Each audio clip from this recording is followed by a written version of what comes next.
Hi పిల్లలు. అమ్మమ్మ ముచ్చట్లతో మీ అమ్మమ్మ తోట జయంతి మీ ముందుకొచ్చింది. ఒక కథ. ఒక ఊర్లో ఇద్దరు అక్కా చెల్లెలు. ఒక ఆమె పేరు అదృష్ట దేవత, ఇంకో ఆమె పేరు దరిద్ర దేవత. ఇద్దరు అక్క చెల్లెలు. వాళ్ళిద్దరూ ఒకసారి ఇద్దరికి పోటీ వచ్చి నేను అందంగా ఉంటాను, లేదు నేనే అందంగా ఉంటాను అని అక్క చెల్లెలు కొట్టుకున్నారు. అక్కొచ్చి అదృష్ట దేవత, చెల్లెలు వచ్చి దరిద్ర దేవత. వాళ్ళిద్దరూ ఒకే గొడవలు వేసుకుంటా ఉంటే, సరే మనకు ఎవరు న్యాయం చెప్తారో వాళ్ళని పోయి అడుగుతాము, వాళ్ళు ఏం చెప్తారో దాన్ని వాళ్ళు చెప్పిన మాటని మనం ఓకే అంటామని చెప్పి అక్క చెల్లెలు ఇద్దరు ఒక వ్యాపారస్తుడు కోమిటతను వైశాసు, ఆయన వ్యాపారస్తుడు అనమాట.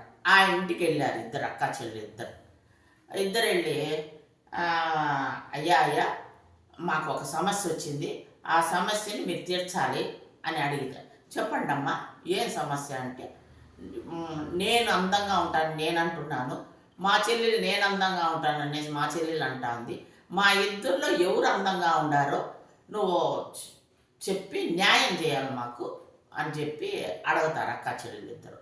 అది ఎంత సమస్య, మాదేం పెద్ద సమస్య కాదు, నేను తీరుస్తాను రండి అని చెప్పి పిలుస్తాడు. ఇద్దరు వస్తారు. ఇద్దరు వచ్చేవాడికి, అమ్మ అదృష్ట దేవత ఒక్కసారి నువ్వు గడప నుంచి నడుస్తూ లోపలికి రమ్మ, ఎట్లుంటావు చూద్దాము అనేసారు. సరే అదృష్ట దేవత నడుస్తా లోపలికి వచ్చింది. మళ్ళా దరిద్ర దేవతని, అమ్మ నువ్వు ఇక్కడి నుంచి నువ్వు నడిచి గడప దాటి ఎళ్ళు, ఎట్లుంటావు చూద్దాము అనేసి అన్నాడు. అప్పుడు దరిద్ర దేవత లోపల నుంచి నడుచుకుంటా గడప దాటి వెళ్తుందన్నమాట. వెళ్ళేగాడికి, అమ్మ ఇప్పుడు చెప్తా న్యాయము రండి ఇద్దరు అనేసి అంటే, ఎట్లున్నాం మేమిద్దరు, ఏ విధంగా ఉన్నాము చెప్పు అని చెప్తే, దానికి అంటాడు ఈ ఆసామి వ్యాపారస్తుడు, అమ్మ అదృష్ట దేవత నువ్వు నడిచి ఇంట్లోకి వస్తా అంటే భలే అందంగా ఉండవమ్మా అనేసి అని చెప్తాడు. ఈ దరిద్ర దేవతని, అమ్మ నువ్వు నడుచుకుంటా గడప దాటిపోయేటప్పుడు ఎంత అందంగా ఉండవమ్మా, చాలా అందంగా ఉండవమ్మా అని చెప్పి ఈ వ్యాపారస్తుడు చెప్తాడనమాట. అవునా, అయితే నేను నడిచి వచ్చేటప్పుడు అందంగా ఉండాలంట, నువ్వు పోయేటప్పుడు అందంగా ఉన్నాం కాబట్టి ఇద్దరికి సాటిస్ఫాక్షన్ అయిపోయి తృప్తి అయిపోతుంది అనమాట. అట్టా ఈ వ్యాపారస్తుడు వాళ్ళిద్దరికి న్యాయం చెప్తాడు.